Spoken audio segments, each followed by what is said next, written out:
Welcome to the WanderLearn Show. I'm your host, Tapon.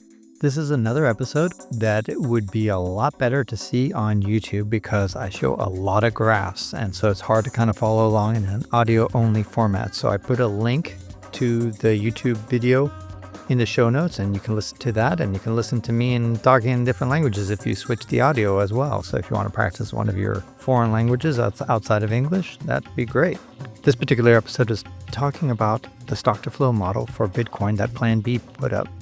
It's a model that I've been critiquing for the last 5 years, and I continue my tradition of doing an annual update of that stock-to-flow model and showing you why it's kind of bad. I also talk about my Bitcoin prediction for the price and what it's going to do in the latter half of this year and into 2026. You don't want to miss that.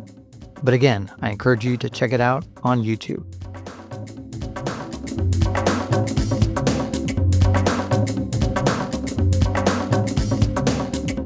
Welcome to the WanderLearn Show. I'm your host, Tapon. Every year, I look at Plan B's stock-to-flow models and critique them. I started this in 2020, and I believe that the model itself is flawed and it will fail. I know that it will take several years for that to play out because the model has a wide range of acceptable values, as I've pointed out many times. The fact that right now, for example, you can have price between anywhere between 100,000 and 1 million per Bitcoin, and it's still acceptable. But eventually, because it's exponential and a very steep rise and doesn't account for diminishing returns, the model will fail and has to fail this decade. So let's take a look at how it's doing right now. Let's dive in. We're looking at this chart of the Bitcoin stock-to-flow price, and as you can see, this is the long chart. You can see it's been following along quite nicely, but all of a sudden here, it's starting to break down. Let's zoom in a little bit more on this particular discrepancy right there. As we zoom in, you can see it's barely hanging on by a thread to the lower end of this regression band. It's in the light blue area, and if it drops off the light blue area, I would say, and stays consistently below the light blue area, then you can definitely say it's failed. Now, remember, this has huge deviations. You have a price right now that's acceptable anywhere between roughly on the low end, 110,000 to the high end of 1 million. It's just funny just saying that. A prediction between 100,000 and 1 million. Somewhere in that price, that's where Bitcoin will be. Anyway, according to here, it's at 117,000 right now, and it should be actually at 366,000. In a few months, it should be at about 375,000 and stay around 375,000, 380,000 as an average price. Remember, that's got to be the average. So to get to an average, and right now we're only down at 117 or so, you needed to go up to 500,000 to kind of make that average happen. And lately, he's been kind of backpedaling on that. Just to drill in the point that the stock-to-flow model, it's got several models, and one of them is the cross-asset model. And this cross-asset model has completely failed. As you can see, it's well off of its projected target range, which right now we should be, according to a cross-asset model, to be at $5 million per Bitcoin. That's not happening. Anyway, here's a nice chart about the NUPO of how much actual euphoria we have. We haven't gone up to the higher levels yet. A couple of days ago, Plan B put out a video, and you can just check out the video where he says something interesting because you can tell that he's backpedaling. He's like saying, well, if it just gets up to 300,000, because right now it should average a price of $500,000 per coin. That's the average price. So therefore, if right now we're at 100,000, well, it's got to get up to well above 500,000 in order to kind of balance it out for the cycle. But now he's like saying, well, maybe if it just gets to 300,000, or maybe if it just touches. Listen to what he says. Now, 60% of the people think that Bitcoin will not reach 300,000, so that's this line, at the end of 2026. That's me. End of next year. So 1.5 years from now, this is the 300,000 points. 60% of the people think we're not going to go there. That's me.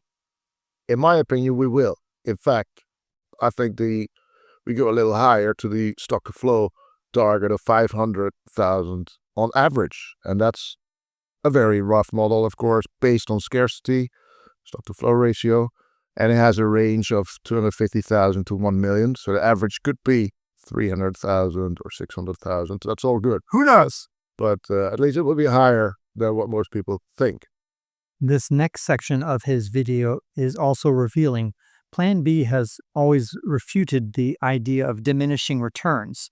And yet, look at him analyzing his own graph, where he notices that, these cycles were just 1 year, 1 year, 1 year. And then now we have a bull market of a year and a half, quite long, so we should be overdue. And yet he categorizes it later as saying it's not really much of a bull market. He calls it a strange bull market because it's relatively flat.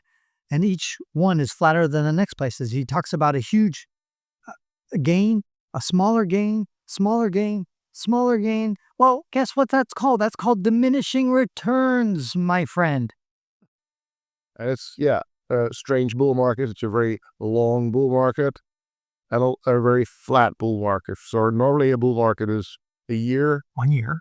Maybe a little bit less or more, but about a year. And now we're 1.5 years in already. So it's longer. But that's all okay. And it's also flatter, right? 2013, we went 100x in the red dots. 100. 2017, 10x. 10x. Last time, 2020, 2021, about 6 times. And now we're, 3 times up. 100x, 10x, 6x, 3x. What does that sound like, folks?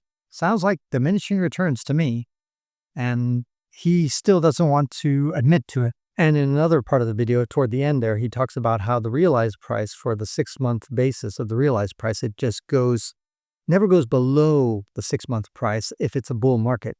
Take a close look at the video. If you look at the last 6 data points or so, the little red dots, a couple of them are actually below the yellow line that is the 6-month realized price, indicating that we could be in a bear market. Now, it has recently jumped up above it, so we're okay again, according to that model. There's no bear markets warning signs whatsoever. Like, this would be a bear market sign, right? If Bitcoin dropped below the 6-month realized price, that's all good. Same here in 2018, red dot below the yellow line. Here, 2014, that's a sign that you should watch out, and a bear market could start. As well as, for example, the yellow line, the 6-month realized price dropping below the blue line, the 2-year realized price. Well, that's not the case at this time. We're still in rising realized prices area where Bitcoin is above all the realized prices, same as in all the bull markets in the past. It's going to fall below that realized price, 6-month realized price. And I predict it's going to happen this year.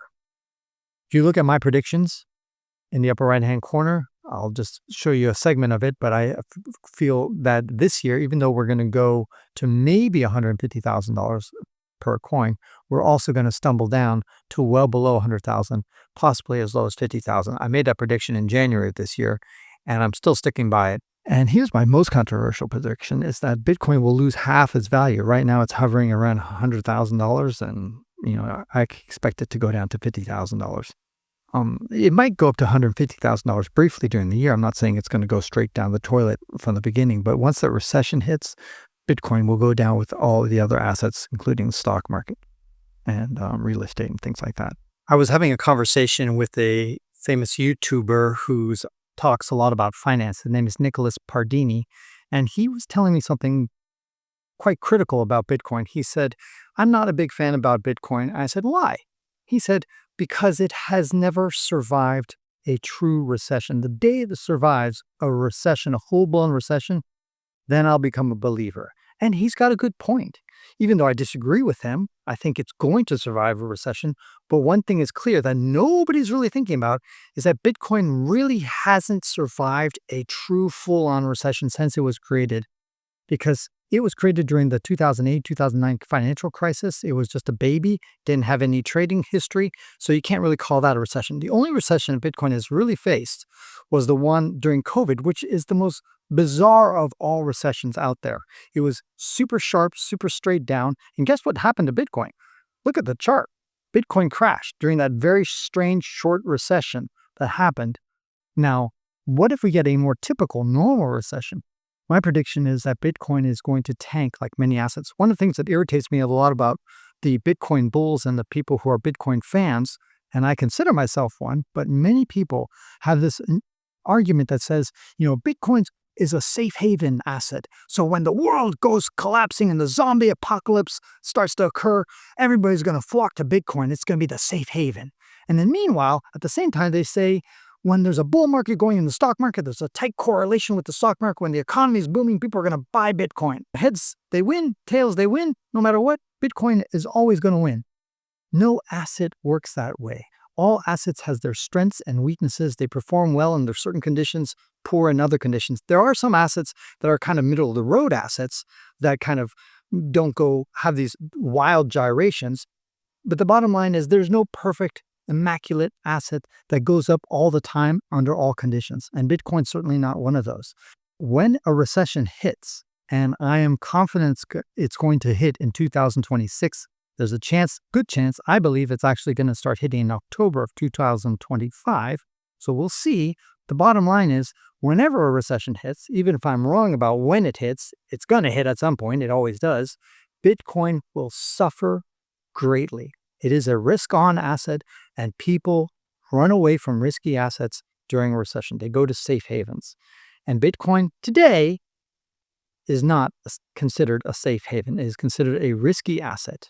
So that's why it's going to hit hard Bitcoin. And that's when it's going to be truly tested, and we're going to hit lower lows than people expect. And so that's my general prediction and thesis as to why Bitcoin is going to do poorly at the end of 2025 and certainly into 2026, and why the stock-to-flow model will utterly and catastrophically fail in that period of time and forever thereafter. So it's an unpopular opinion that I have. It's the fact that most people are talking about hitting brand new highs and it's going to be gangbusters and the 4-year cycle and all that kind of stuff. And I do think that we're running out of steam in this bull market. I'm very bullish on Bitcoin in the long term, but in the short term, I'm quite bearish. I think we're going to have a tough end of this year, and it's going to spill over into 2026, where the carnage will continue into 2026. And eventually, things will soften out and just eventually we'll start roaring back up. But we won't see that until 2027. So a lot of the people who've been predicting Bitcoin of $1 million, $2 million, $5 million by the end of this decade, it's a pipe dream. I don't like to say that. I wish I could be more bullish, but I have to be realistic. Diminishing returns is a real thing. It affects all asset models, and Bitcoin is not immune. If you're a bit skeptical about the stock-to-flow model and you're starting to see that it has cracks in it, be sure to share this video with lots of people and share my other videos about the subject. You'll find my playlist at the end of the video, so enjoy. This is France Tapon, encouraging you to wander and learn. And that ends this episode of the WanderLearn-Podcast, where we explore travel, technology, and transformation. If you'd like to see the show notes with links to what we've talked about, go to WanderLearn.com and click on this episode. If you'd like to connect with me, just remember Tapon. That's my first initial and my last name. Tapon is always my social media username. My website is ftapon.com. Do you want to leave me an anonymous voicemail where you can make a comment or ask a question? Then go to speakpipe.com/ftapon. Furthermore, if you'd like to get rewarded for supporting my projects, then go to patreon.com/ftapon. That's where you can pick up some remarkable rewards for as little as $2 a month. Now, 5 quick favors. Number 1, subscribe to the WanderLearn podcast. 2, download it. 3, share it. 4, review it. And 5, sign up for my newsletter at wanderlearn.com. Our theme music was composed by Eric Stratman. This is France Tapon, encouraging you to wander and learn.